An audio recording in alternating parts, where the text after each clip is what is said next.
اسلام آباد میں diplomatic enclave کے باہر بھارت کے خلاف سول سوسائٹی اور سیاسی جماعتوں کے کارکنان نے احتجاج کیا۔ مظاہرین نے بھارت کے خلاف شدید نعرے بازی کی اور مقبوضہ کشمیری عوام کے ساتھ یکجہتی کا اظہار کیا۔ اس پر ہم بات کریں گے ڈان نیوز کے رپورٹر عبداللہ محمد سے۔ عبداللہ، بتائیے گا احتجاجی مظاہرین کیا کہتے ہیں؟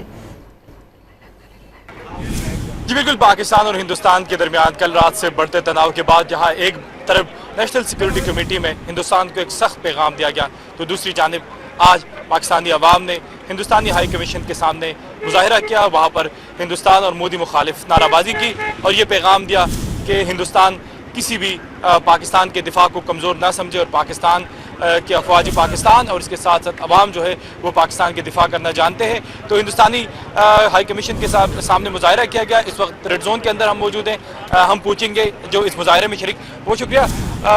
یہ مظاہرے کا مقصد کیا تھا ہندوستانی ہائی کمیشن کے باہر؟ اور ظاہر سی بات ہے کہ پاکستان ہندوستان کے درمیان تناؤ ہے، کل رات سے ہندوستان پر جنگی جنون جو ہے وہ سوار ہے۔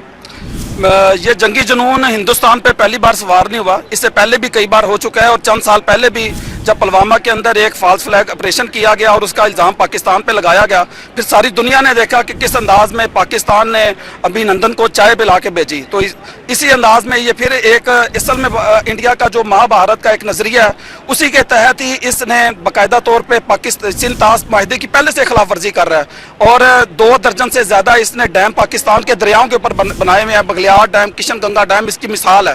تو یہ فالس فلیگ آپریشن کر کے اب اصل میں وہ پاکستان میں آبی جارحیت کرنا چاہتا ہے، پاکستان کو جنگ کے ایک نئے فیز میں داخل کرنا چاہتا ہے۔ جی بالکل، آپ نے سنا کہ ہم امن کے خواہ ہیں، لیکن اگر ہندوستان نے کوئی اس طرح کی کوشش کی تو پاکستان سے بھرپور جواب دیا جائے گا۔